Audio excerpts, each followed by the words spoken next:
Karena itu ketika Anda bertanya, kenapa saya mesti sholat ya Allah? Diperdengarkan 5 kali dalam sehari.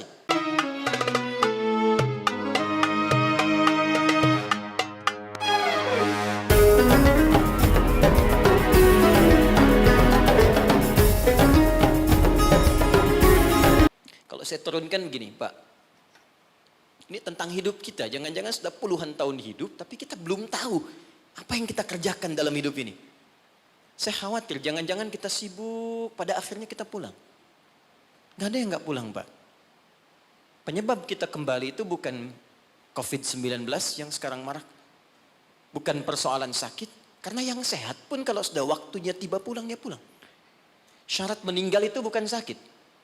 Syarat meninggal itu bukan tua. Karena yang muda bahkan belum lahir pun itu bisa wafat. Ada orang berkata dia sudah bau tanah katanya. Dia nggak sadar kalau dia pun bau kuburan. Itu yang beberapa bagian mesti kita luruskan kembali. Jadi tugas kita, Ibu ini kelihatan Bu? Belum saya tulis ya. Pasti. Oke. Tugas kita ada di bumi. Ini tuliskan. Kemudian di bumi kita diperintahkan mengumpulkan perbuatan baik, disebut dengan amal saleh. Di poinnya. Amal saleh ini dibagi pada 2 bagian. Ada yang sifatnya ritual, untuk menunjuk hubungan kita dengan pencipta, Allah subhanahu wa ta'ala. Disebut oleh para ulama untuk memudahkan dengan hablum minallah.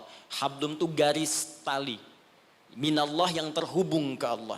Ada amal soleh kita yang terhubung garisnya kepada Allah subhanahu wa ta'ala. Ini kata Allah, diwajibkan kepada kita untuk mengerjakan perbuatan yang pertama ini pun feedbacknya kembali ke kita. Contoh misal, kita ambil sholat. Contoh pertama.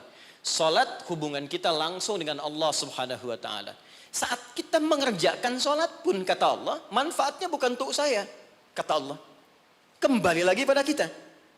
Karena itu ketika Anda bertanya, kenapa saya mesti salat ya Allah? Diperdengarkan 5 kali dalam sehari. Supaya kita paham betul bahwa manfaat salat kembali pada diri kita lagi. Coba, dalam sehari bukankah kita mendengar kalimat yang disampaikan oleh seorang muadzin? Ya, apa artinya? Adzan? Adzan apa artinya? Sebetulnya bukan panggilan asal kata adzan itu. Asalnya telinga. Adzan itu asalnya telinga. Jamaknya udhun. Jamak dari udhun itu adzan. Kenapa adzan disebut dengan adzan? Karena ini satu-satunya lafaz di muka bumi yang pasti akan selalu terdengar oleh orang yang masih punya pendengaran di telinganya. Dan ini satu lafaz satu-satunya di bumi yang tidak pernah berhenti 24 jam. Silahkan Anda cek kalau tidak percaya. Ya, karena itu waktunya setiap tempat pasti selalu berbeda.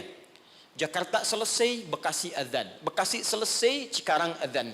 Cikarang selesai, Karawang adzan. Sampai semua berputar.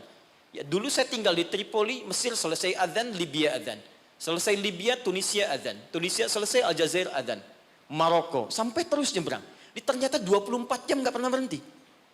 Dan dahsyatnya, itu dibagi di setiap waktu beraktivitas. Bangun tidur pertama, subuh. Subuh selesai, muncul siang, zuhur. Selesai, masuk sore, asar.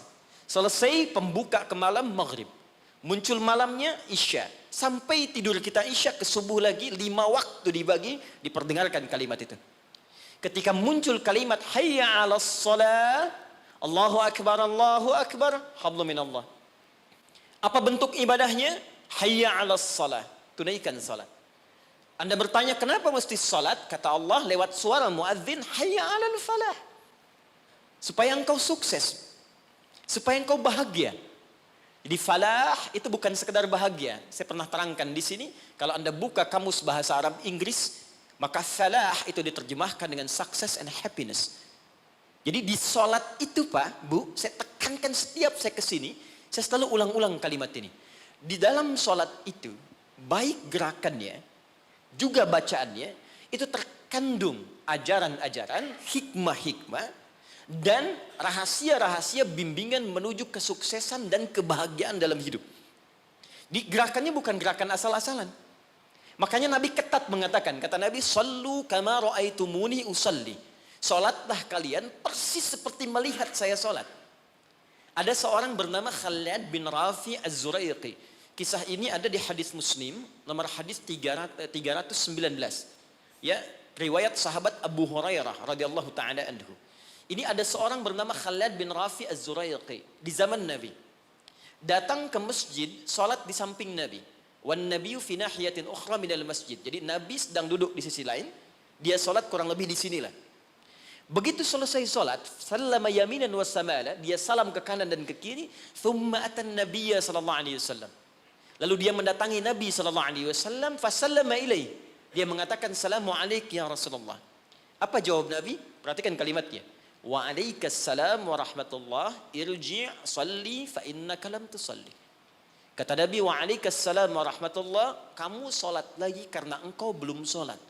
Padahal orang ini sudah salat dari takbir sampai selesai salam. Lalu dia mengulang salatnya sampai 3 kali. Jadi sekali selesai datang Nabi minta salat lagi. 2 kali selesai datang kata Nabi ulangi lagi. Sampai yang ketiga dia katakan, "Ya Rasulullah ma uhsinu ghairah." Ya Rasulullah, saya nggak bisa lebih bagus dari apa yang saya kerjakan tadi. Sampai sini kemampuan saya. Alimni, tolong ajarkan saya bagaimana salat yang benar. Jadi kalau sekedar salat saja dibuka dengan takbir, ditutup dengan salam dan dianggap benar, mustahil Nabi akan seketat seperti menyampaikan tadi. Kata para ulama, kalau ada ibadah diminta ketat menunaikannya, pasti ada hikmah besar yang ada di belakang atau di balik ibadah yang dikerjakan itu. Lalu diajarkan oleh Nabi bahkan dari mulai wudu, teman-teman. Kata Nabi, asbighul wudu. Kata para ulama, ini menunjukkan orang ini bukan cuma dari berdirinya yang keliru, dari wudunya pun ada yang salah. Jadi kalau orang dari wudunya sudah keliru, cepat-cepat, asal basuh, asal usap, ini pasti akan berdampak pada keliru sholatnya. Tapi pertanyaannya, ada apa di balik sholat itu? Yang dahsyat, bahkan dari berdiri ini saja, kalau dipelajari dengan benar, itu ada bekal manajemen kehidupan yang sangat dahsyat. Dipraktekkan Abdurrahman bin Auf, hanya hikmah berdiri begini, 3 bulan jadi orang paling kaya nomor 3 di Madinah. Dan setahun jadi orang paling kaya nomor 1 di Madinah, yang kapaknya saja bahkan terbuat dari emas. Jadi bukan main-main. Rokoknya ada hikmahnya, sujud ada maknanya, terlebih bacaannya. Karena itu ketika Allah menyebutkan perintah solat dalam Al-Quran, ada sindiran yang halus tapi tajam. Kata Allah, akan ada orang solat nanti bahkan tidak mengerti apa yang ia ucapkan dan ia lakukan dalam solatnya. Jadi bagaimana kita bisa khusyuk dalam solat kalau yang kita baca pun tak kita pahami. Nah, apa manfaat di balik itu? Ada kesuksesan di situ. Ada kebahagiaan, falah. Nanti kalau saya turunkan lebih panjang lagi. Tapi singkatnya, ketika kita diminta ibadah pun kepada Allah, hasilnya dikembalikan kepada kita. Jadi kalau orang dengar suara adzan, tahu bahwa sholat itu kunci kebahagiaan, mustahil ada orang yang malas untuk menunaikan sholat. Bukankah pemilik kebahagiaan Allah? Bukankah yang punya rizki Allah? Bukankah yang punya kedudukan Allah? Qulillahumma malikal mulki tu'til mulka man wa tanzi'ul mulka mimman. Katakan Muhammad pada hamba-hambaku. Katakan Muhammad pada semua umatmu, aku yang punya kedudukan. Aku titipkan pada siapa yang aku kehendaki. Anda menginginkan kedudukan, Anda pengen jabatan, Anda pengen harta, Anda jauh dari Allah. Ya bagaimana bisa meraihnya? Karena itu ketika Anda datang kepada Allah, Anda meminta petunjuk, ya Allah bagaimana cara aku mendapatkannya. Diberikanlah jalan lewat sholat itu. Makanya dalam sholat ada bacaan membimbing bagaimana dapat rizki yang benar. Warzuqni.